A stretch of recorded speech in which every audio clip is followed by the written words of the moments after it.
Hello, Bitcoin. This is Dalcor here from BitcoinAsicHosting.com, bringing you another unboxing video. As always, the box is empty because I get just too excited when I get here, and honestly, this one really took the cake for some interesting installation issues.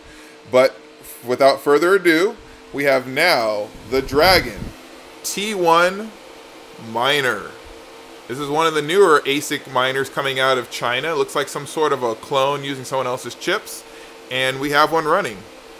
So, first thing I want to bring into, and this is something that's really important, is that these units use a internal Raspberry Pi control unit, and they are, the interface itself is actually in Chinese. So I'm going to show you guys this if you guys can see real quick. Just it's all in Chinese. I'm not going to go there and have you guys look at all my account information, but it is in Chinese. So first thing that I found is when you're setting up one of these, do set it up with Google Chrome so you can do the translate into English, because you're going to need to see that to be able to understand what buttons to push, unless you have good understanding of Chinese charactering.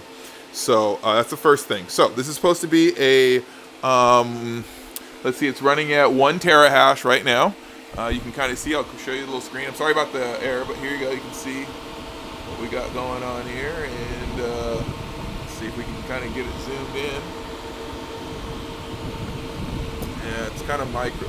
There we go. Okay, well, if you can see that, but it says right now 1.018 terahash per second. And this is actually the LCD screen, even though it says it's the front, this is actually the back of the unit. Here's where the warm air is coming out. So actually you're going to want to come around here and then focus on, put the cold air coming in on the intakes here where actually the power cord is. So minor thing, but so that's kind of the orientation. It is a much taller unit than normal, if you guys can tell.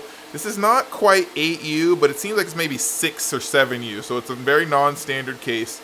And stacking them could be an issue because you see right here, we do have a exhaust port up here with a running fan, so I'm not sure, it's not too warm right now under load, but I'm not sure if you cover this up what's going to happen in the internal dynamics. It might not be a problem.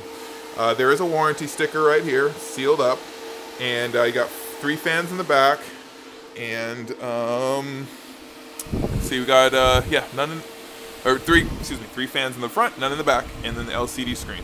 Okay, so this one came set for a static IP address, so you got to make sure that when you get these units that you actually go through and change your adapter setting to match the subnet for this address so you can access the device. And then you'll find out that when you log into the actual interface, let me go back over here, you go into the interface, it will be in Chinese. The first line right here, it goes across the top, that's your network information. You'll be able to kind of tell that. This button right here, that sets network information. Now, you thought that it would save the worker information and everything else, but it actually does not do that. So you actually have a separate button to set the worker information for your pool.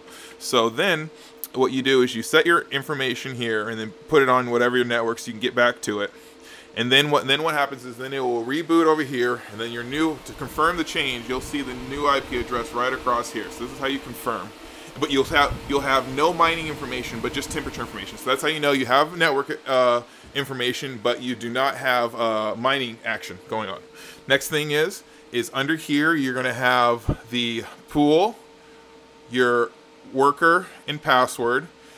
The difficulty, it actually has an internal difficulty, so I changed this one to 1024 for the difficulty.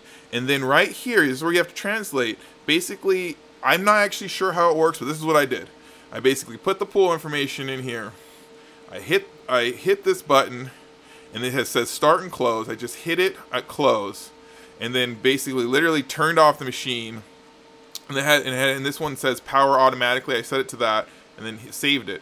Turned off the machine, brought the machine back up, went through the entire cycle, and voila, it's mining. Okay, so now, so this is the Dragon T1 Miner. Now, the most important thing is you guys are probably wondering power usage. So right now, it is doing 1.018 terahash per second. It is running 1129 watts. Now, we just had this thing running for 20 minutes, so we're going to let it run all night. We'll let you know if there's an update video, if it changes. This is what we're getting about 11:30, let's call it that. And of course, at 120 residential power, we are getting 9.51 amps. And then we're right here, we're doing 118 volts are coming, getting pulled out of the wall. So that's what we have going on here. This is the new Dragon T1 miner, coming with some of these new chips, and has a 1,000 watt supply, single power in the back, nothing special, no 230 or two phase. This is just single regular power supply, and yeah, it seems to work real well. We got it going. We actually have another one here, and actually another one. We're just waiting for DHL to bring the other one. We're about to set this one up right here. And yeah, these coming out of China, and I hope you guys enjoy. Thank you. This is Dalcor with Bitcoin Asik Hosting. You can go to our website if you need any kind of dedicated hosting, consulting, or co-location for your ASIC mining gear.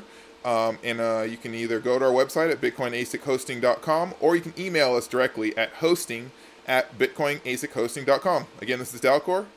Cheers.